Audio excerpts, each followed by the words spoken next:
हमने जो कुछ 4-5 सेशन हमारे हुए, उस सेशन में हमने देखा था कि वमन का जो पूर्व कर्म है, वो पूर्व कर्म में अलग-अलग छोटे-छोटे पार्ट्स करके हमने आतुर सिद्धता, औषध सिद्धता, उपकरण सिद्धता, यंत्र सिद्धता, द्रव्य सिद्धता, ये सारी सिद्धताएँ देखी थी। वो सब कुछ हमने देखने के बाद सब कुछ हमारे पास अभी है। पेशेंट का हमने अच्छे से अभ्यंतर स्नेहपान, बाह्य स्नेहन, अभ्यंग सब कुछ अच्छे से करके अभी आप लोग भी जिसका बहुत बेसब्री से इंतज़ार कर रहे हो। ऐसी एक चीज़ बहुत अधीर होकर आपको जो जानने की आप लालसा रखते हो कि वमन के प्रधान कर्म में एक्चुअली क्या है? आपने देखा है, बहुत सारे आपने कर्म देखे हुए हैं, लेकिन ग्रंथों में थोड़े-थोड़े आचार्यों के हिसाब से थोड़े-थोड़े ये हैं, थोड़े-थोड़े चेंजेस हैं। जैसे कि चरक सूत्र स्थान का विधि थोड़ा-सा अलग है, चरक कल्प स्थान का विधि थोड़ा-सा अलग है, वाग्भट का, सुश्रुत जी का, इन सब के विधि थोड़े-थोड़े अलग हैं, लेकिन सब में बहुत सारे पॉइंट्स ऐसे हैं कि जो बहुत कॉमन हैं और उसी पद्धति से हम वमन करवाते हैं। ग्रंथों में जो वमन के विधि दिए गए हैं, वही विधि हम फॉलो करते हुए वमन का विधि हम अच्छे तरह से कर सकते हैं। तो अभी जो वमन का प्रधान कर्म है, उस प्रधान कर्म को भी हमने जैसे पूर्व कर्म को छोटे-छोटे पार्ट्स में डिवाइड किया था, वैसे भी हम प्रधान कर्म को भी छोटे-छोटे पार्ट्स में डिवाइड करके उसको अच्छे से समझ में आए, इस पद्धति से हम सीखने वाले हैं। पहले तो हम ऐसे करेंगे कि अलग-अलग आचार्यों की जो विधि है, वो विधि को हम देखेंगे। चरकाचार्य जी का क्या है, सुश्रुताचार्य जी का क्या है, वाग्भट जी का क्या है, वो हम देखेंगे। उसमें से आज हम सबसे पहला विधि आज हम देखने वाले हैं, वो है चरक सूत्र स्थान जो उपकल्पनीय अध्याय है, उस उपकल्पनीय अध्याय में जिस विधि का वर्णन किया है, वो विधि आज हम देखने वाले हैं। हम पहले वही विधि क्यों देखने वाले हैं? क्योंकि वो सूत्र स्थान में आया हुआ विधि है। वही जो विधि है सूत्र स्थान में जो कुछ कहा जाता है, वो सारे संहिताओं में हमें अप्लाई करना होता है। सूत्र स्थान की व्याख्या में ऐसे है कि चरक खुद बोलते हैं कि जो बुद्धिमान व्यक्ति होते हैं, वो सूत्र रूप में बातें करते हैं और जो कुशल बुद्धि में और कुशल व्यक्ति होते हैं, वो सूत्र रूप में उसको समझते हैं। इसलिए सूत्र स्थान में हमने बुद्धिपूर्वक जो कुछ विधि-विधान कहे गए हैं, वो हमने हमारी बुद्धि से बोल दिए हैं। अभी हमारा काम है कि हम अपनी बुद्धि से उसको समझें। चरक तो बुद्धिमान है ही, उसमें कोई डाउट नहीं है, शंका तो बिल्कुल नहीं है हमें उसके ऊपर, लेकिन हमारी बुद्धि कितपत है, इस पर हमें शंका है। मैं भी इतना बुद्धिमान नहीं हूँ कि आपको पूरी तरह से सारा विधि समझा सकूँ। मेरे जो प्रैक्टिकल एक्सपीरियंसेस हैं, उसके हिसाब से और जितने मैंने कर्म किए हैं, उसके हिसाब से और चरक जी जो बताना चाहते हैं और मुझे जो समझ में आया है, उसके हिसाब से मैं आपको ये प्रधान कर्म समझाने वाला हूँ। तो चलिए आज हम देखते हैं वमन का प्रधान कर्म, वो भी चरकाचार्य जी के सूत्र स्थान का जो विधि है, उस विधि के हिसाब से। तो चरकोक्त 2 विधि है, उसमें से पहला विधि आज हम देखेंगे। सूत्र देखिए क्या है, इस सूत्र के छोटे-छोटे पार्ट्स हमने डिवाइड कर कर इससे पूर्व में भी हमने देखे हैं। इसलिए जो पार्ट्स इससे पूर्व में होके गए हैं, उसको मैं ज़्यादा एक्सप्लेन नहीं करूँगा। सिर्फ प्रधान कर्म के हिसाब से हमें जो पार्ट इम्पोर्टेंट है, उसको ही हम आज पॉइंट आउट करके उसके ऊपर ही डिस्कशन हम लेने वाले हैं। सूत्र देखिए क्या है, ततस्ततः ततस्तं पुरुषं स्नेहस्वेद उपपन्नम अनुपहतम मनसम अभिसमीक्षम। ये हमने देखा था कि स्नेहन स्वेदन का जो नियम था कि स्नेहन स्वेदन हमें वमन के पूर्व कब करना है, कैसे करना है और उसी के साथ मनसः अनुपहतम, मन को बिल्कुल भी अनुपहत करते हुए, उसको बिल्कुल भी आहत न करते हुए हमें क्या करना है, उसका अभिसमीक्षम, उसको हमें एग्जामाइन करना है कि पेशेंट टोटली हमारे साथ फ्री है या नहीं है। उसके बाद सुखोषितम सुप्रजीर्ण भक्तम। सुखोषित मतलब उसकी जो रात्रि में वमन के पूर्व अभी हमारा सारा जो विधि विधान है वो सब हो गया है पूर्व कर्म में। कफ उत्क्लेशक आहार देके हो गया है। उसके बाद पेशेंट रात को सोया है, सब कुछ आहार वगैरह सब लेके दूसरे दिन सुबह जिस वक्त वमन है उस वक्त हमें वमन का जो विधि है उस वक्त हमें क्या करना है, ये यहाँ पर सब कुछ अभी हमारे सामने आएगा। सुखोषितम मतलब रात्रि में जो निद्रा उसने ली है वो निद्रा उसकी पूर्णतः क्या होनी चाहिए, सुखोषित, वो निद्रा उसकी पूर्ण होनी चाहिए। ऐसे नहीं है कि चलो कल हमारा वमन है तो आज रात्रि हम एक आध मूवी देख लेते हैं, उसके बाद तो हमें आराम ही करना है, तो रात को 1-2 बजे तक पेशेंट ने मूवी देख लिया और सुबह वो वमन के लिए आ गए। ऐसे नहीं करना है। इसलिए आपको पेशेंट को पहले से ही इंस्ट्रक्शंस देके रखने हैं कि रात का खाना आपको जल्दी खा लेना है, खाने के बाद 2 या 3 घंटे का गैप रखकर फिर आपको अच्छे से सोना है। बिल्कुल भी मोबाइल में गेम खेलना, पबजी खेलना या फिर दूसरे और कोई गेम खेलना, चैटिंग करना, किसी के साथ फोन पे बातें करना, कोई मूवी देखना, फ्रेंड्स के साथ बाहर घूमने के लिए जाना, ओके, या फिर नाइट ड्यूटी होगी तो वो नाइट ड्यूटी अटेंड करना, ये बिल्कुल भी नहीं करना है। ये सारी बातें किस में आ जाती है, सुखोषितम। ये इन सबका त्याग करते हुए आपको क्या करना है, अच्छे से नींद लेनी है। उसका भी आपको दूसरे दिन आकर एग्जामिनेशन करना है, पेशेंट को पूछना है नींद अच्छे से हो गई या नहीं हो गई है। ठीक है। नींद अच्छे से अगर नहीं हुई है तो जो दोषों का प्रकोप होता है वो दोषों का प्रकोप हमारे वमन के ऊपर इफेक्ट करता है। ठीक है। निद्रा का त्याग करना, रात्र उजागरण होना, ये पित्त और वात इन दोनों का प्रकोप करने वाला होता है। और पित्त और वात का अगर प्रकोप होता है तो वमन पर उसका क्या इफेक्ट पड़ता है, ये आप लोगों ने देखा हुआ है जब हमने बेसिक सिद्धांत जब हमने पढ़े थे वमन के पूर्व में, तो उसमें मैंने बताया था कि दोषों की कम ज्यादा होने की वजह से वमन के ऊपर कैसे इफेक्ट होते हैं। ठीक है। तो ये सब आ गया हमारे सुखोषितम। उसके बाद है सुप्रजीर्ण भक्तम। ये मैंने आपको थोड़ा समझाया था लास्ट टाइम कि सुप्रजीर्ण भक्त क्या होता है, कि रात्रि में खाया हुआ जो अन्न है उसका अच्छे तरह से पाचन हो जाए, उसके बाद उसको सुबह क्या करना है, हमें पेशेंट उसके बाद सुबह उठकर फिर पेशेंट हमारे पास आता है।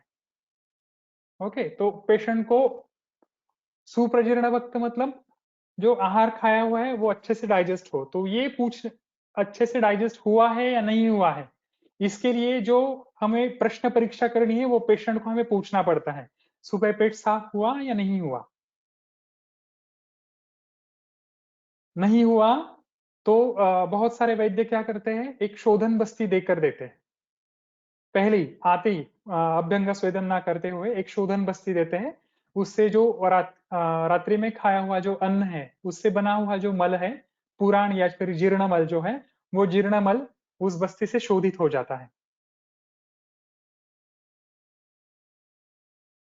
और मलावरोध हो तो क्या होता है ये भी मैंने आपको पहले बताया था। अगर अजीर्ण है तो वमन के साथ ही हमने पूर्व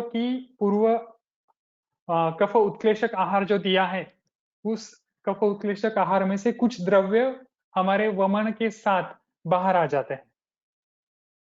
तो ये सुप्रजीर्ण भक्त ये बहुत इंपॉर्टेंट बात है, वो कंडीशन पेशेंट में होनी ही चाहिए। वो अगर नहीं हो तो बेटर वे आप वमन को पोस्टपोन कर दो।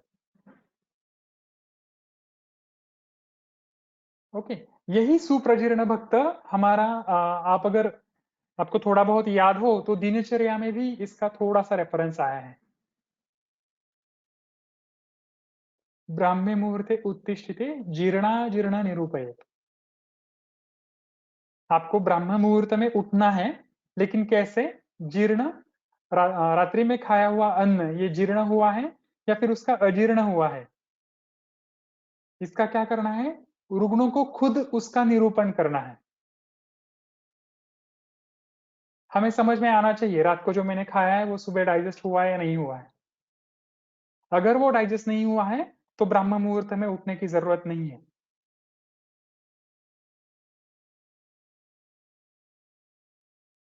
इसके लिए रात्रि में जो हमने भोजन लिया है वो आपका सूर्यास्त से पहले अगर हो तो वो आपको ब्राह्म मुहूर्त तक अच्छे से वो पच जाता है, उससे आम की उत्पत्ति नहीं होती है, उससे अजीर्ण नहीं होता है, तो आप ब्राह्म मुहूर्त में उठकर सारे वेग जो है, मलमूत्र आदि त्याग है, वो अच्छे से हो पाता है। तो हमारी जो दिनचर्या है, वो हमारी रात्रिचर्या के ऊपर डिपेंडेंट होती है। इसलिए ये जो सुप्रजीर्ण भक्त है, ये कंडीशन लाने के लिए आपको पेशेंट को एडवाइस करना होता है कि रात्रि का जो खाना है, वो जो भोजन आप क्या करोगे, सूर्यास्त के पहले लेना है। उसमें जो कुछ लोगे, उसके बाद फिर आपको क्या करना है, 2-3 घंटे तक सोना नहीं है। और फिर सोने के बाद सुबह आपको अच्छे से मलमूत्र त्याग हो जाएगा। ठीक है? अगर ऐसे नहीं होता है तो पेशेंट को आपको रूटीन सेट करके देना होता है, ये सुप्रजीर्ण भक्त के लिए। तो अभी हम ऐसा दिमाग में रखते हैं कि हमारा पेशेंट अच्छे से सुखोषित है, सुप्रजीर्ण भक्त है और वो हमारे पास आ गया है वमन के लिए। तो उसका अच्छे से हमने क्या किया है, पहले ही स्नेहन स्वेदन किया है, मनसा अभिसमीक्षम भी किया है। ठीक है? वो सब होने के बाद पेशेंट का स्नेहन स्वेदन जब हो जाए, तो उसके बाद शिरस्नातम, पेशेंट को नहाने को बोलो। वो भी कैसे, शिरः स्नातम। जनरली ये प्रॉब्लम फीमेल पेशेंट में होती है, क्योंकि उनका ऐसे होता है कि रोज उनको बाल धोने की आदत नहीं होती है, हफ्ते में 2 बार ऐसे वो बाल धोते हैं। तो उस वक्त आपको प्रकर्ष से पेशेंट को बोलना पड़ता है कि आज आपको सिर के ऊपर से स्नान करवाना है। तो ऐसी तैयारी करके आप आपके क्लिनिक में पेशेंट को बुलाओ। वो शिरस्नातम होना ही चाहिए।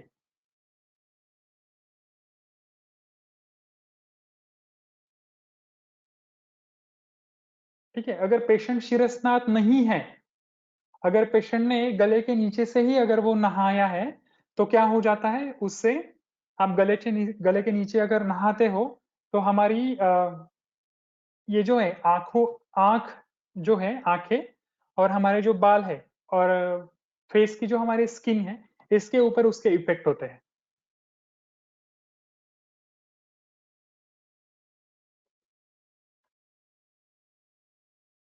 तो शिरस्नातम ये जो कंडीशन है, वो इंपॉर्टेंट है। पेशेंट को नहला कर ही आप वमन पीठ पर बिठाओगे। तो नहलाने के बाद सीधा पेशेंट बाहर आ जाए और वैसे ही आपने वमन पिट पे बिठाया, ऐसे नहीं है। नहलाने के लिए उसको क्या देना है, अनुपलिप्तम गात्रम, उसको नहाने के लिए आपको अच्छे से उपटन देना है। उपटन का उस पर क्या होना चाहिए, अणुलिप्तम, अणुलेप। उपटन के साथ वो नहाएगा पेशेंट, अनुपलिप्तम गात्रम। उसके बाद श्रगविनाहा, उसका नहाना हो जाए तो डायरेक्ट पेशेंट को बाहर लेके आए, वो टॉवल से क्लीन होगा और उसको वैसे ही बिठा दे, ऐसे नहीं होता है। श्रगविणम अनुपहतम वस्त्र संवितम, उसको हमें श्रगविणम मतलब अच्छे से स्वच्छ, रात को ही पहने हुए जो वस्त्र है वैसे ही वस्त्र सुबह दे दिए वोमन के लिए, ऐसे नहीं चलेगा। अच्छे से स्वस्थ स्वच्छ वाले जो वस्त्र है वो उसको पहनने के लिए देने हैं। वो पेशेंट को ही बोलना है कि आप घर से अच्छे से कोई ऐसे कपड़े लेके आओ कि जो खराब हुए तो भी चलेगा, लेकिन वो स्वच्छ होने चाहिए। तो अगर आपने पेशेंट को ऐसे बोला कि खराब हो गए तो भी चलेगा, ऐसे वस्त्र चाहिए कि जो खराब हो जाए आप उसको बाद में फेंक सको, ऐसे वस्त्र आप लेके आओ। तो पेशेंट जनरली क्या करता है, जैसे हम रंग पंचमी के लिए पुराने कपड़े पहनते हैं ना, वैसे वो क्या करता है, वैसे कपड़े वो लेकर आता है। तो आपको ये काउंसलिंग भी उसको अच्छे से करना है कि कपड़े थोड़े से ढंग के होने चाहिए, फटे हुए ना हो, मैले ना हो, जिसको पहनकर आपको भी प्रसन्न लगे और हमें भी प्रसन्न लगे। नहीं तो फिर फटे हुए, चूहे ने खाए हुए, बहुत दिन से अंदर रखे हुए, उन पर बहुत सारे क्रश वगैरह हो, ऐसे बिना इस्त्री के हो। इस्त्री नहीं हो तो भी चलेगा, लेकिन ढंग के होने चाहिए कि जिनको पहनकर पेशेंट को भी अच्छा लगे और हमें भी अच्छा लगे। दैट इज सृग्विणम अनुपह अनुपहत वस्त्र संवितम। ऐसे वस्त्र पेशेंट को हमें बोलना है कि ऐसे ही वस्त्र आप परिधान करो। ओके। बाद का इस श्लोक का आगे का जो पार्ट है वो हमने देखा हुआ है। देवता अग्नि द्विज गुरु वृद्ध वैद्यान अर्चितवंतम इष्टे नक्षत्रतिथिकरण मुहूर्ते कारयित्वा ब्राह्मणान् स्वस्ति वाचनं प्रयुक्ताभि राशिभिः। ये हमने देखा है कि देवता, अग्नि, द्विज, गुरु, वृद्ध, वैद्य, इनकी क्या करनी है? अर्चना करनी है। उसके बाद इष्ट नक्षत्र तिथि करण और मुहूर्त, इनको देखकर कारयित्वा ब्राह्मणम स्वस्ति वाचनम, ब्राह्मणों के द्वारा जो ब्रह्म के जैसे वर्तन करते हैं, जो शुद्ध सत्ववान ऐसे हैं, उनके द्वारा कारयित्वा स्वस्ति वाचनम, उनसे आपको स्वस्ति वाचन करवा के लेना है। ओके, तो ये सूत्र स्थान का ये विधि है, इसलिए यहाँ पर स्वस्ति वाचनों के जो मंत्र हैं इनका उल्लेख नहीं है। लेकिन आप जब कल्प स्थान में जाओगे तो वहां पर उन्होंने मंत्र दिया हुआ है। आपको वो मंत्र भी पता है कि ओम ब्रह्म दक्षाश्विदेव, वो जो मंत्र है वो वाला, भूचंद्रार्का नीलानला रुषया शौतिगामा भूत संघाश्च पांतुते, वो जो मंत्र है वो वहां पर दिया हुआ है। ये सूत्र स्थान है, इसमें वो सूत्र रूप में बोलेंगे, हमें वो समझ लेना है। ठीक है, कृत स्वस्ति वाचनम, वो स्वस्ति वाचन हमने किया। उसके बाद प्रयुक्ता भी ही राशि भी ही, वो जो राशि है, करण है, वो सब हमें देखना है।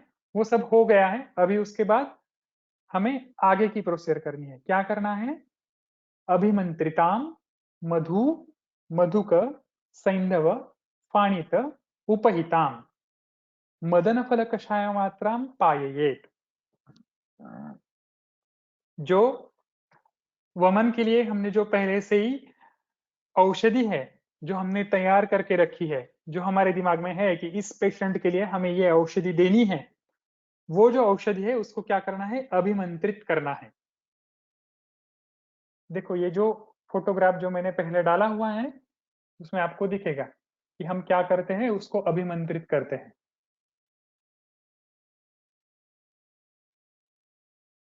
धन्वंतरी जी की मूर्ति है, दीप प्रज्वलन है, धूप है, पुष्पों की माला वगैरह रखी हुई है। जो लेफ्ट साइड में जो पात्र है, उस पात्र में यवागु रखी गई है। वो रक्तशाली की बनाई हुई यवागु है, इसलिए वो आपको थोड़ी सी रेडिश दिखेगी। ठीक है, और साइड में, राइट साइड में जो रखा हुआ है वो अभिमंत्रित जल है। वो अभिमंत्रित जल से ही हम क्या करने वाले हैं? वो जल ही हम इसके लिए उपयोग में लाने वाले हैं।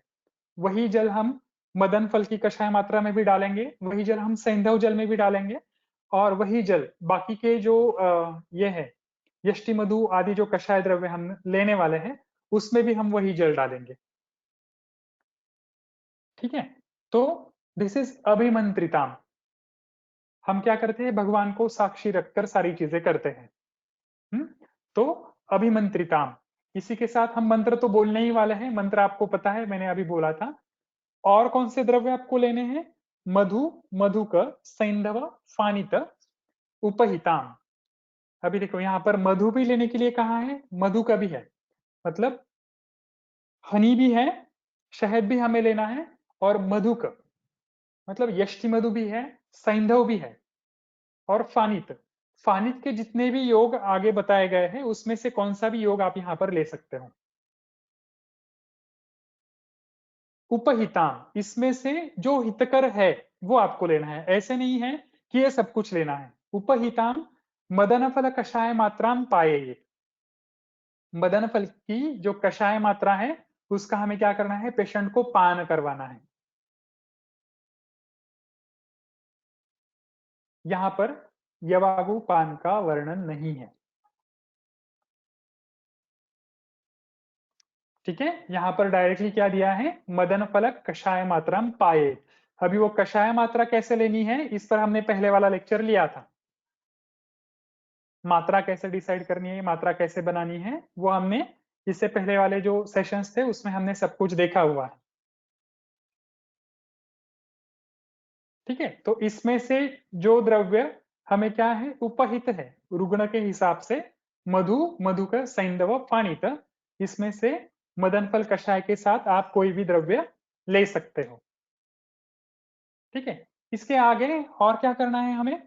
अभी इसके बाद हमने ये सब कुछ पिला दिया, इसके बाद वैद्य का काम होता है। रुग्ण ने वो पिया, अभी आगे क्या करना है? वैद्य से कर्तव्य, हमारा क्या काम है? पीने के बाद पीतवंतम तु खलु एनम मुहूर्तम अणुकांक्षयेत तस्य यदा जानीयात।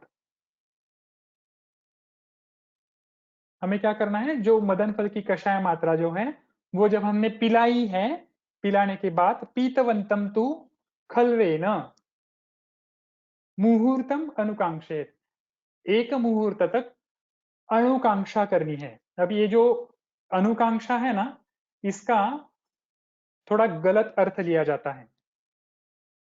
एक मुहूर्त मतलब 48 मिनट्स। अभी के हिसाब से हम देखते हैं कि 45 टू 48 मिनट्स का जो काल होता है वो है एक मुहूर्त।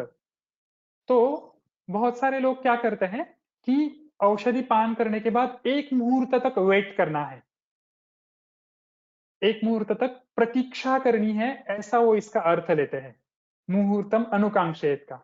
मतलब क्या है, वो द्रव्य इसको पिलाओ पेशेंट को और राह देखो कि उसको कब वेग आएंगे।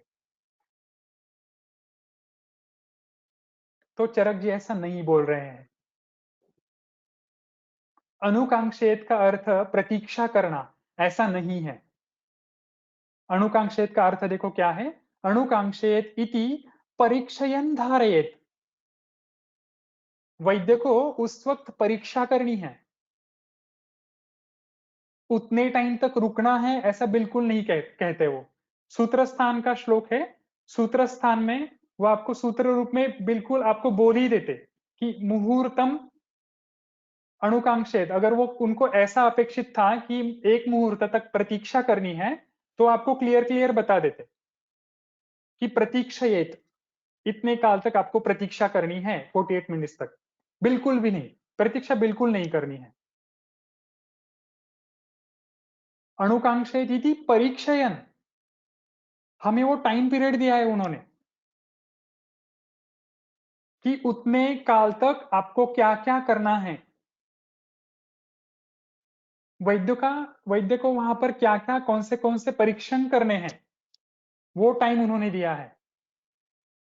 तो क्या करना है, तस्य यदा जानियात। अभी देखो वो जो अणुकांक्षेत है उस जगह पर जो चक्रपाणी जी की टीका है वहां का सूत्र जो है वो शब्द अगर हम वहां पर डालते हैं तो आपको पूरा अर्थ समझ में आएगा। पीतवंतम तु खलु एन मुहूर्तम परीक्षम धारयेत। वहां पर आपको एक मुहूर्त तक परीक्षम धारयेत, परीक्षा करती रहनी है। कौन सी परीक्षा, तस्य यदा जानियात, आपको वो जानना है। क्या जानना है, स्वेद प्रादुर्भाव भावेन दोषम प्रविलयन मानम आपद्यमानम। अभी नीचे उन्होंने एक एक परीक्षा दी है कि वैद्य को कौन सी प्रतीक्षा कौन सी परीक्षाएं करनी है, वैद्य के क्या कर्तव्य है। ये कर्तव्य दिखाने के लिए वो कर्तव्य सूचक जो शब्द है वो है मुहूर्तम अणुकांक्षे। आपके पास इतना ही टाइम है आपका जो कुछ काम है वो काम करने के लिए। और अगर आप इसको थोड़े अलग एंगल से देखोगे तो आपको और एक बात पता चलेगी। जनरली जब भी कोई लिक्विड या फिर सेमी सॉलिड डाइट हम लेते हैं तो वो हमारे स्टमक में max to max 48 minutes to 1 hour इतने तक ही रहती है। उसके बाद हमारा जो लेसर पाइलोरस, जो पाइलोरस का जो पार्ट है, जो पाइलोरस स्फिंक्टर है, वो खुल जाता है। और खुलने के बाद जो सेमी सॉलिड जो पार्ट है वो सारा कहाँ ड्यूडेनम में चला जाता है। तो उनका अभ्यास देखिए कितना था। उनको पता था कि एक मुहूर्त के बाद हमने जो कुछ पहले द्रव्य दिया हुआ है वो द्रव्य नीचे चला जाएगा और जो वमन है वो विरेचन में कन्वर्ट हो सकता है। इसलिए वो आपको दे रहे हैं कि वैद्य को क्या करना है, पीतवंतम तो खलु एनम मुहूर्तम परीक्षम धारयेत। एक मुहूर्त के अंदर ही आपको इतनी सारी परीक्षाएं करनी है। ऐसे नहीं है कि औषध देने तक आपको प्रतीक्षा करनी है एक मुहूर्त तक।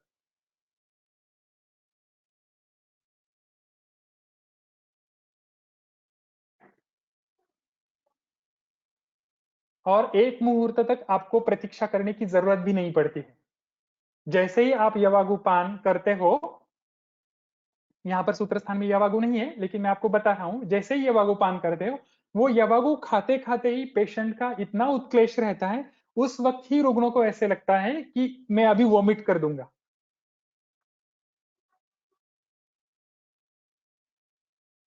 बहुत सारे पेशेंट में ऐसे भी होता है कि यवागु आधी भी नहीं खाई जाती है, 4-5 चम्मच ही वो यवागु उसके पेट में जाती है और पेशेंट को सीधे वमन के वेग आने को शुरू हो जाता है। तो हमें तुरंत क्या करना पड़ता है, यवागु पान रोक कर पेशेंट को आकंठ पान करवाना पड़ता है। अगर आपका बहुत अच्छे से दोषों का उत्क्लेश हुआ है, पूर्व कर्म आपने बहुत अच्छे से किया है, तो ऐसे भी होता है। मेरे तो 60% पेशेंट में ऐसे होता है कि मदन फल की जो कषाय मात्रा जो है, वो पिलाने से पहले ही पेशेंट को यवागु पान जब हम करवाते हैं, उस वक्त ही पेशेंट को क्या होता है, वोमिट जैसे सेंसेशन आने लगते हैं। तो ये मुहूर्त वाली जो बात है, वो हमें समझ के लेनी है कि एक्चुअली चरकाचार्य हमें क्या बताना चाहते हैं। वो ऐसा नहीं बोल रहे हैं कि आप 48 मिनट्स तक राह देखो कि हाँ चलो मुंह एक मदन फल कषाय पान करवा दिया, तो अभी बैठो चेयर पर और देखो कब उसको वोमिट का सेंसेशन आएगा। ऐसा नहीं है।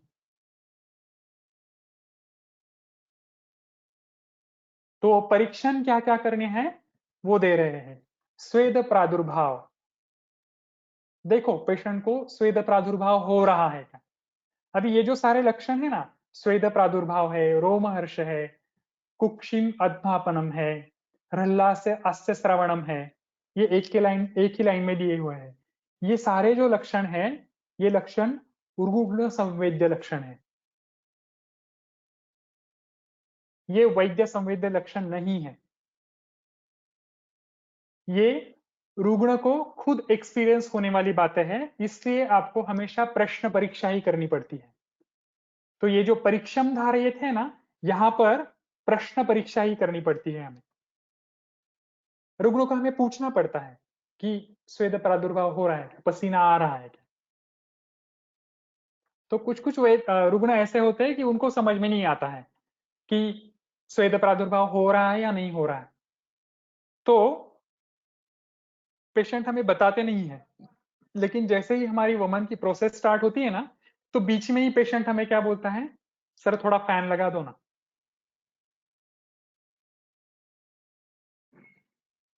तो आपको समझना चाहिए कि पेशेंट जब आपको बताता है कि थोड़ा फैन लगा दो, तो क्या हो रहा है, दोषम प्रविलयम प्रविलयनम आपद्यमानम, जो दोष शरीर में है वो क्या हो रहे हैं, प्रविलयित, प्रकर्षेण वो उनका विलयन हो रहा है।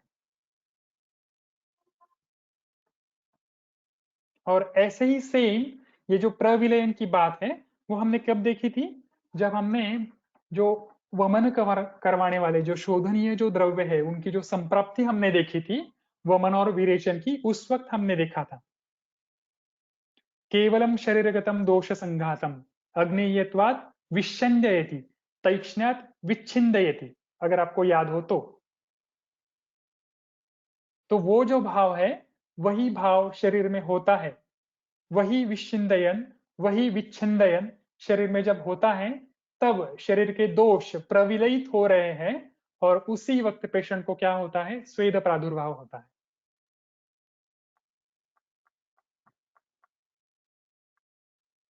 उसके बाद रोमहर्षेण च स्थानेभ्यः प्रचलितम।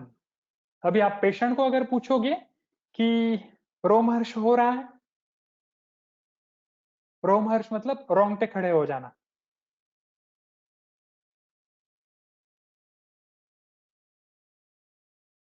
तो पेशेंट को अगर आप ऐसे पूछते हो कि रोमहर्ष हो रहा है क्या, तो पेशेंट बोलता है नहीं नहीं ऐसे कुछ नहीं होता है।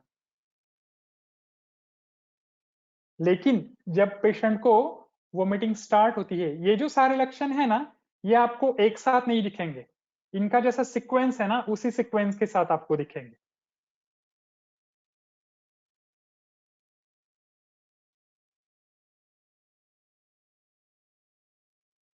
तो रोमहर्ष कब होता है पता है, जब पेशेंट को आपने आकंठ पान वगैरह सब करवाया है और अभी उसको वेग आने ही वाला है, और तभी अगर आप पेशेंट के सामने वो यष्टि मधु कषाय का या फिर दूध का जो ग्लास पेशेंट के सामने करते हो और उसको बोलते हो ना कि ये एक ग्लास पी लो, तो वो जब पेशेंट हाथ में तो ले लेता है, लेकिन उसको देखकर पेशेंट कैसे जी मचलता है और तुरंत उसको देखकर पेशेंट बोलता है नहीं नहीं नहीं ये नहीं पीना है।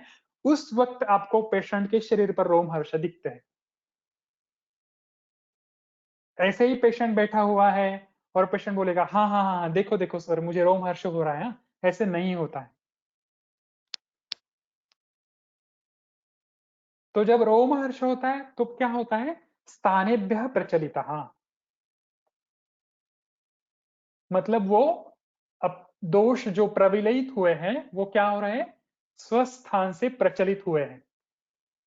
यही सेम लक्षण आपको जब वमन की संप्राप्ति में मैंने सिखाया था उस वक्त हमने देखा था, लेकिन वहां पर शब्द क्या थे, सविच्छिन्ना परिप्लवन। वहां पर दोष क्या होते हैं, परिप्लवित होते हैं। जैसे मछली जल में तैरती है वैसे वो क्या होते हैं, परिप्लवित होते हैं। जब वो तैरते हैं उसी वक्त क्या होते हैं, वो स्थानेभ्यः प्रचलितः, सविच्छिन्नः परिप्लवन। ये हमने देखा था वमन विरेचन की जो संप्राप्ति थी उस वक्त, तत्र उष्ण तीक्ष्ण सूक्ष्म व्यवय विकासी, वो जब हमने सीखा था उस वक्त मैंने आपको बताया था कि सविच्छिन्नः परिप्लवन। तो विच्छिन्न होने वाले जो दोष है वो स्वस्थान से जब प्रचलित होते हैं तो वो क्या होते हैं, परिप्लवण अवस्था में जब वो होते हैं तब हमारे शरीर में, रुग्ण के शरीर में रोमहर्षण होता है।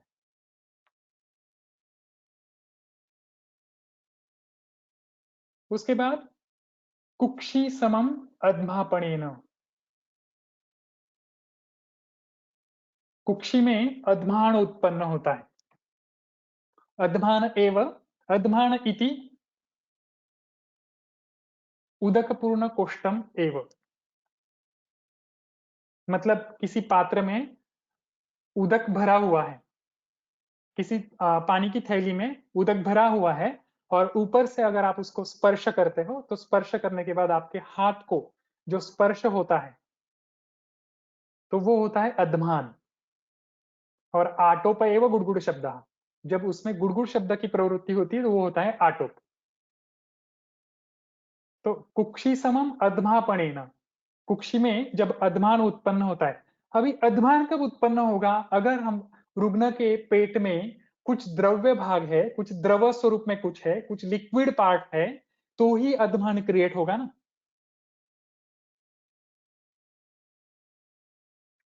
मतलब ये आकंठपान करने के बाद वाले ये लक्षण है, एक के बाद एक के बाद एक के बाद एक, आपको ये सिक्वेंशियली दिखेंगे। और ये दिखने के लिए जो टाइम पीरियड है दैट इज मुहूर्त।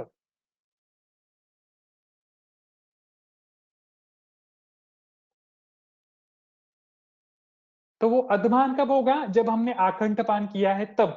तब पेशेंट आपको बोलता है सर पेट भरा भरा हुआ है, पेट में पूरा पानी भर गया है ऐसे लगता है। और आप सभी ने ये सब सुना है जब आपने वमन देखा है तब।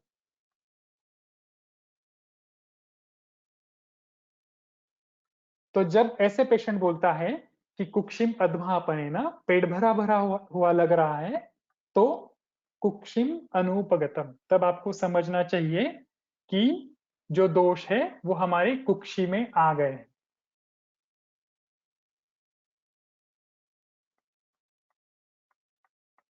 इसी के लिए हमने जब वमन की संप्राप्ति देखी थी उस वक्त हमने शब्द देखा था आमाशय आगम्यो।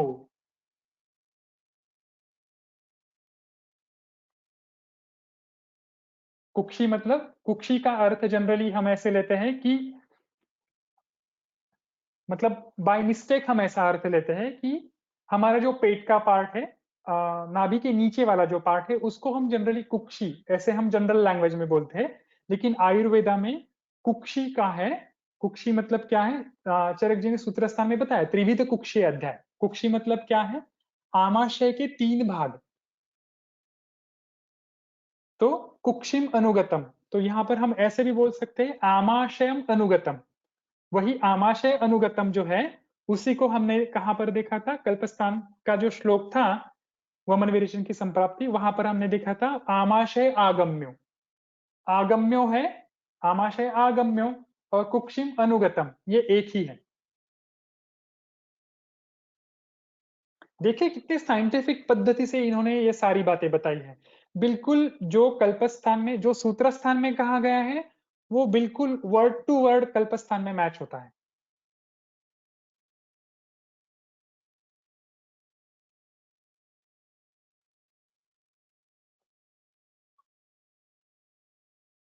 ठीक है, तो ये कुक्षी में ये दोष अभी आ गए हैं। इसके बाद अभी आगे क्या होने वाला है? ह्रल्लास आस्य श्रवणाभ्याम अपि च ऊर्ध्वमुखी भूतम। पेशेंट आपको जब बोलेगा ह्रल्लास हो रहा है, ह्रल्लास मतलब नॉशेटिंग फीलिंग होता है। पेशेंट बोलता है अभी सर बहुत हो गया, बहुत पिलाया हुआ है, अभी मुझे वॉमिटिंग सेंसेशन हो रहा है, अभी आपने एक सिप भी पिलाया तो मुझे वॉमिट हो जाएगा। That is ह्रल्लास। आस्य श्रवणम, ये भी पेशेंट बोलता है मुंह में पानी पानी आ रहा है, मुंह में बहुत सलाइवेशन हो रहा है, और पेशेंट लिटरली थूकते हैं। जो आपके सामने वमन पीठ जो होता है, बेसिन होता है, उसमें थूकते रहते हैं बीच बीच में।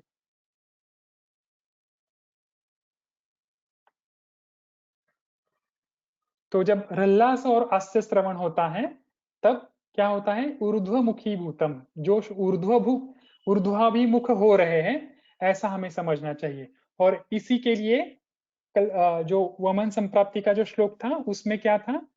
उड़ान भाव प्रणुन्ना ऊर्ध्वम उत्क्षिप्यते। उदान भाव की वजह से, उनको उदान वायु की प्रेरणा जब मिलती है, उसकी वजह से क्या होता है? ऊर्ध्वम उत्क्षिप्यते, वहां पर दोष ऊर्ध्व भाग से उत्क्षेपित हो रहे हैं। और यहाँ पर क्या है? ऊर्ध्वमुखी भूतम। देखो पूरा मैच होता है, सूत्रस्थान की बातें और कल्पस्थान की बातें पूरे की पूरी मैच होती है। ठीक है, तो ये जो मुहूर्तम अनुकांक्षित है, इसको बिल्कुल भूलना नहीं है। वह मनोद्रव्य देने के बाद 48 मिनट्स तक हाथ पे हाथ रखकर ऐसे देखना नहीं है कि पेशेंट कब वोमिट करने की ट्राई करेगा, पेशेंट कब हमें बोलेगा कि श्वेत प्रादुर्भाव हो रहा है, रोमहर्ष हो रहा है, कुक्षी अधमापन हो रही है, रल्लास हो रहा है। ऐसे बिल्कुल राह देखने की आपको जरूरत नहीं है। ये जो लक्षण है, ये आपको 48 मिनट्स तक, एक मुहूर्त तक धीरे धीरे धीरे धीरे दिखने वाले हैं। उनका आपको परीक्षण करना है, और वो भी आपको सिक्वेंशियली दिखेंगे।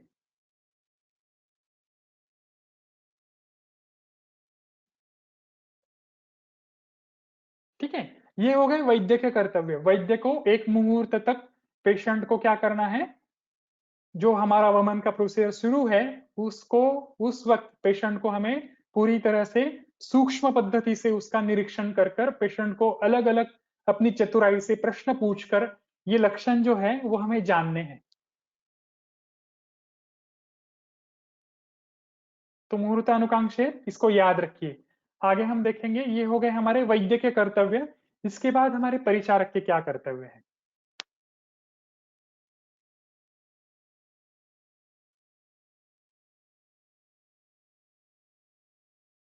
देखो परिचारक के कर्तव्यों में अभी हम थोड़ा सा बैक में जाते हैं। ये मैंने आपको बीच में बता दिया कि एक एक लक्षण कैसे उत्पन्न होते हैं।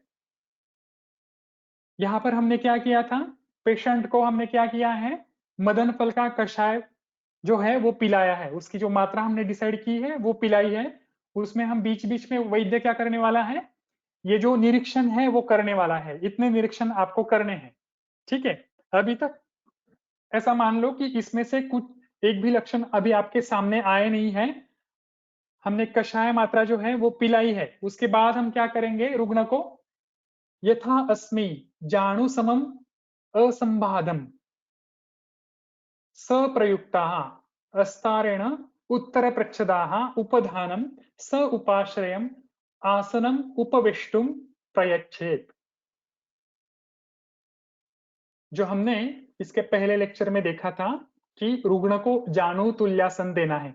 अब ये जानु तुल्यासन, ये जो शब्द है वो दूसरी जगह पर यूज किया है। ठीक है, यहां पर जो सूत्र स्थान में जो शब्द है वो है जानु समम। परिचारक को क्या करना है? कषाय पान करने के बाद यथा अस्मि ही, वो जो रुग्ण है उसको जानु समम असंबाधम, जानु तुल्य या फिर जानु सम जो आसन है वो कैसे होना चाहिए? असंबाधम। रुग्ण के पैरों को बैठने के लिए उसके स्फिक प्रदेश को, उसके उरु प्रदेश को, उसके पिंडिका प्रदेश को, वहां पर कहीं पर उसको बाधा न पहुंचे, अच्छे से वो बैठ पाए। नीचे टीका में देखिए, असंबाधम इति असंकीर्णम। असंकीर्णम मतलब उसको बिल्कुल भी वहां पर ऐसे अनकंफर्ट नहीं लगना चाहिए कि यार कैसी जगह पर मैं बैठा हूं। तो ऐसा आसन उसका होना चाहिए, वो भी जानु समम। जानु समम असंबाधम। बिल्कुल भी किसी भी शरीर के किसी भी पार्ट को, किसी बॉडी पार्ट को बिल्कुल भी वो बाधा ना पहुंचे, ऐसे स्थान पर उसको क्या करना है? बिठाना है। उसी के साथ देखो वो बैठने का जो कुछ स्थान है वो कैसे होना चाहिए, उसमें भी स्पेसिफिकेशन है। सप्रयुक्तम आस्तरणो। वो जो आसन है उसके ऊपर एक आस्तरण होना चाहिए, मतलब एक गद्दी जो होती है उस गद्दे जैसा क्या होना चाहिए? अच्छे से आस्तरण होना चाहिए, वो गद्दा उसके ऊपर डाला हुआ चाहिए। उसी के बाद उत्तर प्रच्छदाहा, जैसे गद्दी के ऊपर हम बेडशीट डालते हैं, वैसे ही वो जो आसन है उसके ऊपर उत्तर प्रच्छदाहा बेडशीट डालना है हमें वहां पर, उसको अच्छे से ढकने के लिए। मतलब हर रुग्ण के लिए वो जो उत्तर प्रच्छद है वो अलग अलग होना चाहिए। देखिए कितना शुचित्व रखा है, उस जो प्रोसीजर है उसमें कितना शुचित्व है, कितना पावित्र्य है। एक आसन दूसरे रुग्ण को यूज नहीं करना है, ये उसी रुग्ण के लिए रहेगा। और आसन के साथ ही उसके ऊपर उन्होंने उत्तर प्रच्छद भी डाला है, बेडशीट जैसा कवरिंग जो है वो भी उसके ऊपर डाला है। उपधानम सह उपाश्रयम, अलग अलग उपोधानों से युक्त ऐसा उपाश्रय। उपाश्रय मतलब जहां पर हम वमन करवाने वाले हैं वो जगह, वमन की हमारी रूम। उपाश्रयम आसन उपवेष्टुम प्रयच्छेद, उस रूम में ऐसा आसन आपको बना के रखना है और उसके ऊपर उस रुग्ण को बिठाना है। जैसे गणेश जी की स्थापना हम करते हैं ना, वैसे वैसे ही लग रहा है ये सब पढ़ के, कि रुग्ण की स्थापना हमने की अच्छे से। वो ये होता है चौरंग जो होता है, उस चौरंग के ऊपर अच्छे से एक वस्त्र रखा ऊपर से, और पेशेंट को हमने, जैसे गणपति को हम मोदक वगैरह सब कुछ खिलाते हैं, वैसे वो खिलाकर गणेश जी को हम बिठाते हैं कि हाँ चलो इस स्थान पर बैठ जाओ। वैसे ही हमें रुग्ण को करना है।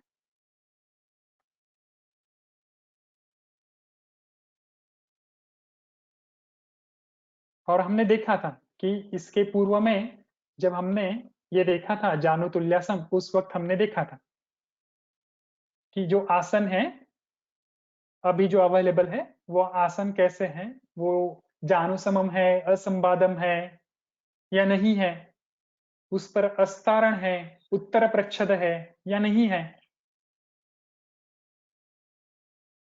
जहां पर हम वमन करवाने वाले हैं वो जो उपाश्रय है वो सभी उपाधानों से युक्त है या नहीं है, ये हमने देखा था जब वमन पीठ मुझे एक्सप्लेन करना था।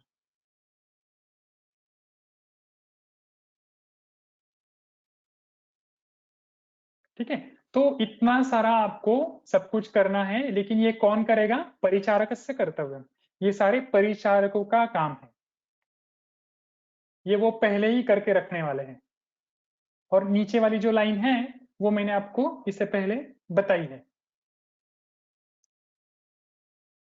उसमें क्या है देखो, प्रतिग्रहाश्च उपचारयेत ललाट प्रतिग्रहणे, प्रतिग्रहे पार्श्वोपग्रहणे नाभि प्रपीडने पृष्ठोन्मर्दने च अनपनप च अनपत्रपणीयाः सुहृदयो अणुमताः प्रयत इरन्। हमने देखा था कि हमारे परिचारक जो है उनको प्रतिग्रहण करने के लिए रुग्ण उस आसन से नीचे ना गिर जाए, उसको पकड़ने के लिए उसके ललाट का प्रतिग्रहण, पार्श्व का प्रतिग्रहण, नाभि का प्रपीड़न करने के लिए, पृष्ठभाग का मर्दन करने के लिए हमें परिचारक चाहिए, लेकिन वो भी च अनपनपत्रियम। कैसे चाहिए कि वो उनको जो वोमिटस द्रव्य जो है उनको देखकर उसकी निंदा करना या फिर उसकी तरफ देखकर ऐसे होना कि यार क्या वोमिट कर रहा है, ये भावना उसके मन में नहीं आनी चाहिए। उसी के साथ वो क्या हो, सुहृदयोन्मतः, रुग्णों, उस रुग्ण के साथ सुहृदयोन्मतः, उसके साथ उसके हृदय के संबंध अगर अच्छे हो, मित्रवत संबंध हो तो अच्छा ही है। ये हो गए हमारे परिचारक के कर्तव्य। अभी उसी विधि में हम आगे जाएंगे। आगे देखिए, अभी वैद्य के कर्तव्य हो गए, परिचारक के हो गए। अभी हम देखेंगे कि आतुर का कर्तव्य क्या है। ये भी हमें काउंसलिंग करना पड़ता है, पेशेंट को बोलना पड़ता है कि आपको क्या करना है। पहला ही शब्द देखो, अथ एनम अनुशिष्यात। ये जो लाइन है, इतनी लाइन सिर्फ वैद्य के लिए है। वैद्य को क्या करना है, अनुशिष्यात, आपके जो शिष्यगण होते हैं वैद्यों के, उसमें से भी जो अनुशिष्य होते हैं, मतलब जो छोटे छोटे होते हैं, जिनको हमें बहुत समझाना पड़ता है, नहीं बेटा ऐसे नहीं करना है, रोज आपको ओपीडी में आने के वक्त एप्रन पहन के आना है, आपका स्टेथोस्कोप आपके पास होना चाहिए।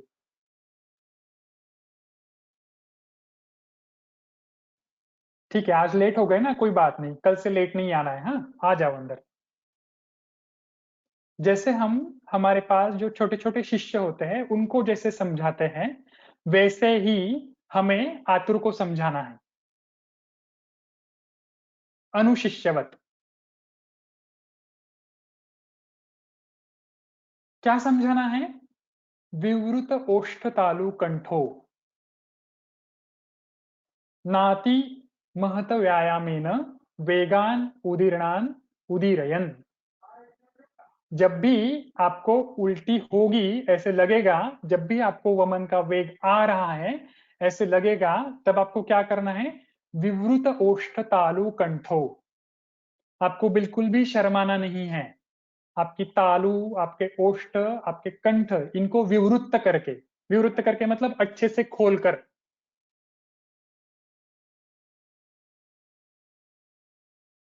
क्या करना है, नाति महत व्यायाम है ना, बिल्कुल भी कष्ट न करते हुए, वेगान उदीर्णान उदीरयन, जो वेग उदीरित हुए हैं, जो खुद से आ रहे हैं, उनको क्या करना है, उदीरयन, उनको बाहर निकालना है। ये आपको पेशेंट को बोलना पड़ता है, क्योंकि पेशेंट ऐसे होते हैं कि उन्होंने फर्स्ट टाइम वो इस प्रोसीजर को फेस कर रहे होते हैं, उनको पता नहीं होता है कि वमन के वक्त कैसे कोऑपरेट करना है। तो वो कोऑपरेशन के लिए आपको बोलना पड़ता है कि जब भी अभी हम ये जो पिलाने वाले हैं, इसके बाद आपको उल्टी जब होगी, तब आपका मुंह अच्छे से खुला करके, जीभ को बाहर निकाल कर, गले में उसको ना दबाते हुए, बिल्कुल भी कुछ आपको खुद से खूब बहुत ज्यादा ऐसे आयास करके उन वेगों को बाहर नहीं निकालना है, वो खुद से ही बाहर आने वाले हैं। इसलिए वो दे रहे हैं वेगान उदीर्णान, जो वेग खुद से बाहर आ रहे हैं उनको बाहर निकालना है। ऐसे नहीं है कि वेग आ नहीं रहे हैं और पेशेंट खुद से ही जो उल्टी वाली साउंड है वो निकाल कर ऐसे बोल रहा है सर वेग आ रहे हैं, वेग आ रहे हैं। जो नहीं आ रहे हैं उनका उदीरण नहीं करना है। और एक दो बार शुरुआत के जो वेग होते हैं उनमें पेशेंट को थोड़ा सा हमें समझाना पड़ता है। एक बार उसको प्रोसेस समझ में आ गई ना कि 4-5 ग्लास पीने के बाद अपने आप से ही ये सब कुछ बाहर आ जाता है, तो पेशेंट अच्छे से सुनता है। और जब वो वेग बाहर आ रहे हैं, उस वक्त क्या करना है, किंचित अवनम्य ग्रीवा ग्रीवाम ऊर्ध्व शरीरम। आपको क्या करना, रुग्ण को क्या करना है, किंचित अवनम्यम, थोड़ा सा आगे की तरफ झुक के, ग्रीवा मूर्धम शिरसिम, किसको झुकाना है, ग्रीवा मूर्ध, मूर्ध मतलब हमारे ग्रीवे नीचे का जो स्कंद वाला जो पार्ट है वो, और शरीरम मतलब थोड़ा सा बैक वाला जो पार्ट है वो। अब साइड में जो पिक्चर है ना उसमें देखो,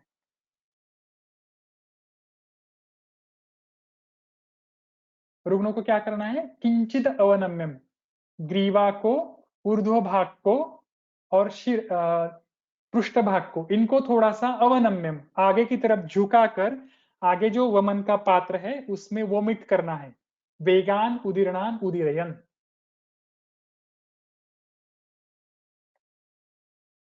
ये काउंसलिंग आपको पेशेंट को अच्छे से करना है। अगर ये नहीं अच्छे से नहीं हुआ ना तो क्या होता है, पेशेंट शर्माता है पहली बात। उसको ऐसा लगता है यार ये पेट में से सब कुछ बाहर निकल रहा है, सबके सामने मुझे वोमिट करना है, मैं कैसे करूं। तो पेशेंट को जो लज्जा हो रही है उस लज्जा को कम करने के लिए अगर बहुत सारे लोग वमन देख रहे हैं तो बेटर वे रुग्ण के बैक साइड में सब लोगों को खड़ा रखो। और आगे की तरफ तो बिल्कुल खड़ा रहना ही नहीं है। पीछे खड़ा इसलिए रहना है कि रुग्ण को ऐसा ना लगे कि इतने 10 मैं वोमिट कर रहा हूँ, ये 10-12 लोग मुझे देख रहे हैं, फिर वो शर्माता है। फिर वो विवृत तालु कंठ ओष्ठ ये नहीं करता है, वेगों को दबा के रखता है। फिर पेशेंट को तकलीफ होती है, फिर हमें तकलीफ होती है। और पेशेंट के अगर आप सामने खड़े रहो तो क्या होता है वो भी बताता हूँ। पेशेंट शर्माता है और वो क्या करता है, ये जो किंचित अवनम्यम ग्रीवाम ऊर्ध्वम शरीरम ये जो बोला है वो करता नहीं है, नीचे की तरफ झुकता नहीं है। वोमिट होती भी है लेकिन उसको होता है मैं नहीं करूंगा, ये सारे लोग मुझे देख रहे हैं, मुझे नहीं करना है। और फिर भी मदनफल तो हमारा काम करता ही है, वो बाहर सब कुछ निकालता ही है। पेशेंट ने अगर अवनम्य नहीं किया तो सीधा जो वेग है वो सामने जो लोग खड़े हैं उनके ऊपर चला जाता है। इसलिए वमन करने के वक्त पेशेंट के सामने कभी भी खड़े नहीं रहना है, खुद की सेफ्टी के लिए भी और पेशेंट के कंफर्ट जोन के लिए भी।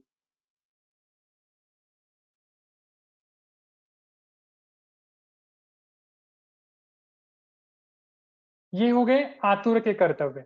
इसके बाद है वैद्य एवं रुग्ण से समन्वय। अभी वैद्य और रुग्ण इन दोनों के बीच में एक कोऑर्डिनेशन होना चाहिए। किस चीज के लिए कोऑर्डिनेशन होना चाहिए वो देखिए। अभी खुद से अगर वेग आ रहे हैं तो बहुत अच्छी बात है, बढ़िया हो रहा है वो मन।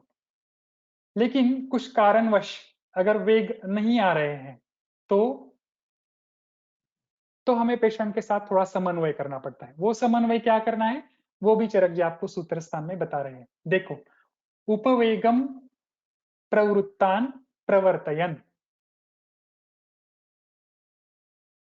अभी उपवेग अगर प्रवृत्तित हो रहे हैं तो उनको प्रवर्तित होने देना है। अभी उपवेग मतलब क्या है, देखो उपवेग की टीका देखो, उपवेगम वेग समीपम, मतलब वेग आने की कोशिश कर रहे हैं लेकिन वो अच्छे से आ नहीं रहे हैं। वेग समीपम एतेन सर्वतः अप्रवृत्ते वेगे प्रवर्तनम निषेधयति। मतलब वेगों की ऊपर की तरफ प्रवृत्ति हो रही है लेकिन वो बाहर नहीं निकल रहे हैं, इनको बोला जाता है उपवेग। ये उपवेग की व्याख्या है, अच्छे से याद रखो। शायद आप में से ही किसी ने मुझे उपवेग और अनुवेग के बीच में डिफरेंस पूछा था, तो ये उपवेग की व्याख्या है। उपवेगम वेग समीपम, वेग आने वाला है लेकिन वो आ नहीं रहा है, द्रव्य बहुत सारा पेट में गया है। और जो लक्षण है स्वेद प्रादुर्भाव, कुक्षी, अधमान, आटोप, ये जो है ये लक्षण दिख रहे हैं, उस वक्त क्या करना है, तो हमें रुग्ण के साथ थोड़ा सा समन्वय करना है, उसको फिर से थोड़ा काउंसलिंग करना है। काउंसलिंग क्या करना है, सुपरिलिखित नखाभ्याम अंगुलीभ्याम, रुग्ण की जो अंगुली है, जिस अंगुली का नाखून निकाला हुआ है, ऐसे अंगुली से या फिर उत्पल, कुमुद, सौगंधिक नाले वा।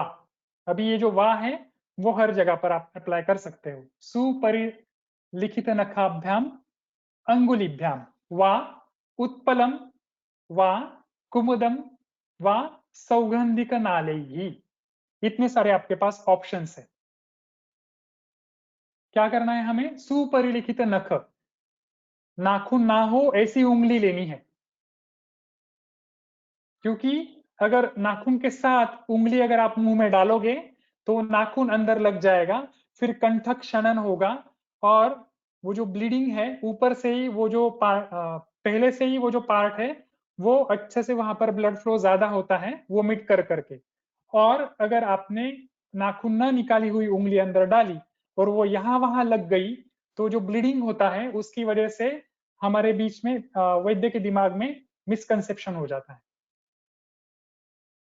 कि ये सरक्तवमन है, रक्त चंद्रिका है, कंठक्षणन है या परिलिखित नख होने की वजह से ये हो रहा है। तो वो कंफ्यूजन ना हो इसके लिए पहले से ही पेशेंट को बोल के रखना है कि नाखून ना हो। इसके लिए आपके हॉस्पिटल में आपको नेल कटर भी रखना पड़ता है। ये छोटी-छोटी चीजें हैं लेकिन इनको याद रखो। तो सुपरिलिखित नख ऐसी उंगली या फिर उत्पल मतलब कमल नाल या फिर कुमुद, कुमुद ये भी कमल का ही एक प्रकार है, उत्पल ये भी कमल का ही एक प्रकार है, या फिर सौगंधिक नाले ही या फिर अन्य कोई सौगंधिक नाल जो है, आपको कमल नाल पता होगा, कमल की नीचे वाली जो डंडी होती है उसको कमल नाल कहते हैं। इसमें से जो कुछ भी आपको अवेलेबल है वो आपको लेना है। कब लेना है? अगर उपवेग प्रवृत्ति हो रही है तो। और उसको लेकर क्या करना है? कंठाम अभिस्पृशन, कंठम अभिस्पृशम सुखम प्रवर्तयेत स्वे इति। सिर्फ हमें उससे क्या करना है? कंठाम अभिस्पृशम, सिर्फ स्पर्श करना है, वो भी बहुत अभिस्पृशम, बहुत नाजुक पद्धति से स्पर्श करना है कंठ को। ये भी आपको बताना पड़ता है। पेशेंट क्या करते हैं, उंगली तो डालते हैं अंदर लेकिन उसको जीभ के ऊपर ऐसे घिसते रहते हैं, तो वो नहीं करना है। सिर्फ कंठ को धीरे से स्पर्श करना है। वहां पर जो गैग रिफ्लेक्स होता है ना, वो गैग गैग रिफ्लेक्स वहां पर काम आता है। गैग रिफ्लेक्स की वजह से क्या होता है, वहां की जो वेगस नर्व है वो स्टिमुलेट होती है, वो वोमिटिंग है वो जल्दी हो जाता है।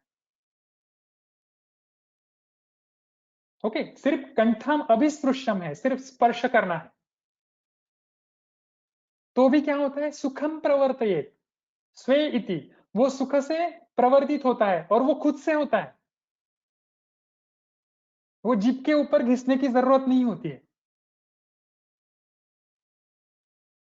स तथा विदम कुर्यात्, ऐसे आपको करना है सब कुछ।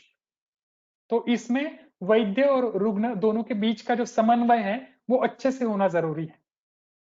उनको आपको बोलना पड़ता है कि आप ऐसे करो, वैसे करो, ये करो, वो करो।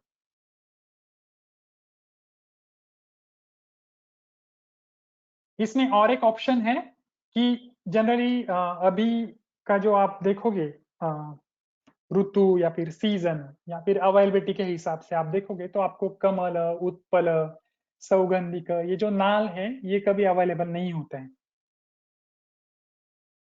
तो बहुत बार हम ऐसे करते हैं कि सिंपल रबर कैथेटर जो होता है उसको गर्म पानी में डालकर उसका उपयोग करते हैं। ठीक है, तो वो भी आप उपयोग में ला सकते हो। लेकिन ये जो कमल, उत्पल ये जो नाल है वो अगर मिलते हैं तो वो बहुत अच्छे से काम करते हैं, क्योंकि वो जब आप तोड़ते हो ना, तोड़ने के वक्त उनके अंदर एक श्लेष्मल स्त्राव होता है, तो वो नेचुरल ल्यूब्रिकेशन का काम आपको करता है। वो नेचुरल ल्यूब्रिकेशन की वजह से वो जो नाल है वो अच्छे से आपके गले में जाता है।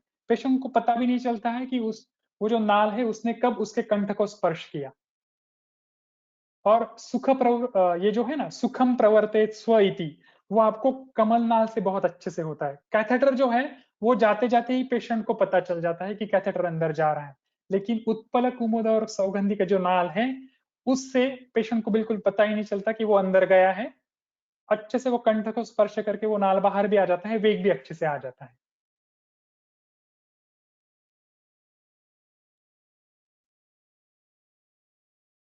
ठीक है, तो ये जो है, ये वैद्य और रुग्ण दोनों के बीच का जो कोऑर्डिनेशन है वो कोऑर्डिनेशन इस कंडीशन में बहुत अच्छे से होना चाहिए, वो भी आपको चरक जी सूत्रस्थान में बता रहे हैं। ठीक है, ये लास्ट स्लाइड है, इसको देखते हैं।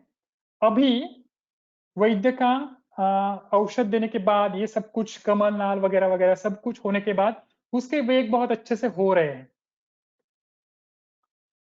तो वो जो वेगों का परीक्षण करने का काम है ना, ये पूरे वमन में सबसे इंपॉर्टेंट काम होता है कि वेग आपको देखने हैं कि वेग कैसे होते हैं।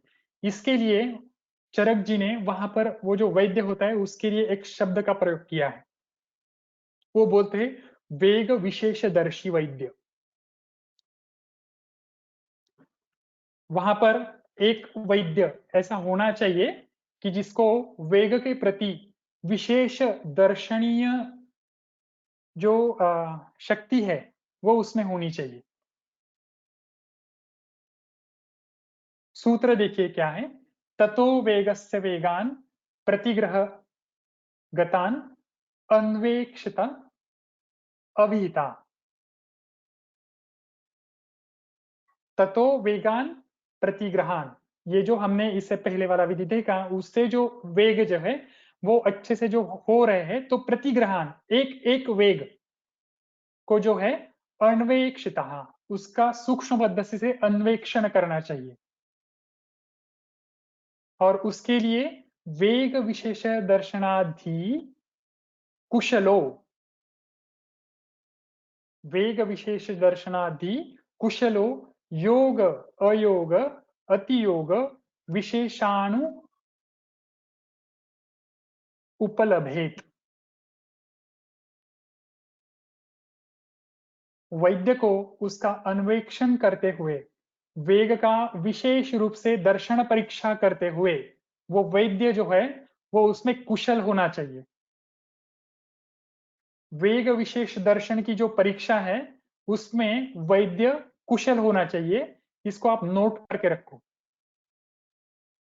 क्योंकि उसी के ऊपर डिपेंडेंट क्या है, वो वेग काउंटिंग अगर अच्छे से होता है, उसको वेग समझ में आते हैं, कफ कब निकल रहा है, पित्त कब निकल रहा है, दोष कैसे बाहर निकल रहे हैं, उसी के ऊपर आपका योग अयोग अति योग ये विशेष रूप से उस पर डिपेंडेंट होते हैं।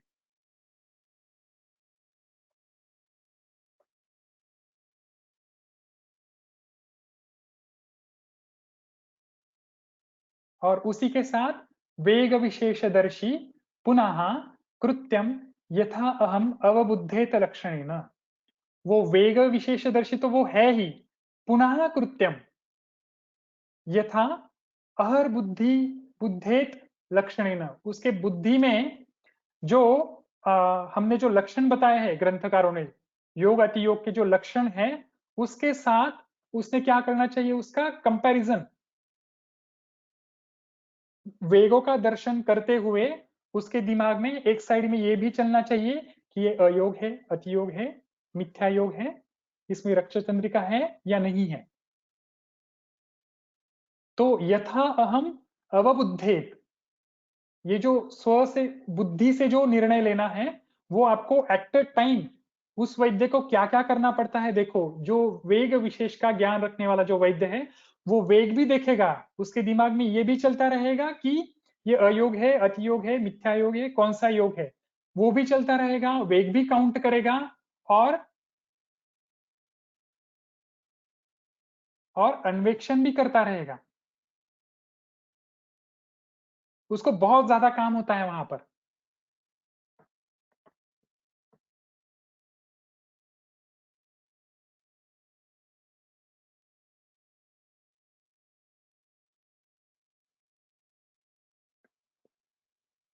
आगे वो देते हैं तस्मात वेगान अन्वेक्षितव्य हितः। तो ये जो वेग का अन्वेक्षण करना है ये रुग्ण के लिए और हमारे लिए अवहित है, वो हितकर है, वो करना चाहिए, वो डॉक्यूमेंटेशन आपके पास होना चाहिए। तो हमेशा आप एक बात याद रखो, आपने देखा होगा कि मैं क्या करता हूँ, वमन के लिए रुग्ण के बाजू में खड़ा रहता हूँ और एक एग्जाम पैड होता है, उसके ऊपर एक कागज होता है, उसके ऊपर एक चार्ट बना के देता हूँ और वो किसी स्टूडेंट के हाथ में दे देता हूँ। और उसको मैं क्या बोलता हूँ, तुम्हें जैसे समझ में आए वैसे लिखो, बाद में तुम्हें मैं बताता हूँ कि तुमने जो लिखा है वो सही है, गलत है और कैसा है। क्योंकि उस वक्त उसको बिल्कुल डिस्टर्ब नहीं करना है, वो सब कुछ काउंट करते रहता है कि ग्लास काउंट करने हैं, कितने ग्लास अंदर गए हैं, बाहर कितना निकला है, वोमिटस कितना बाहर निकला है, वो कितने लीटर है, वेग कैसे हो रहे हैं, वेग की क्वांटिटी कैसी है, वो लक्षण भी देखता है।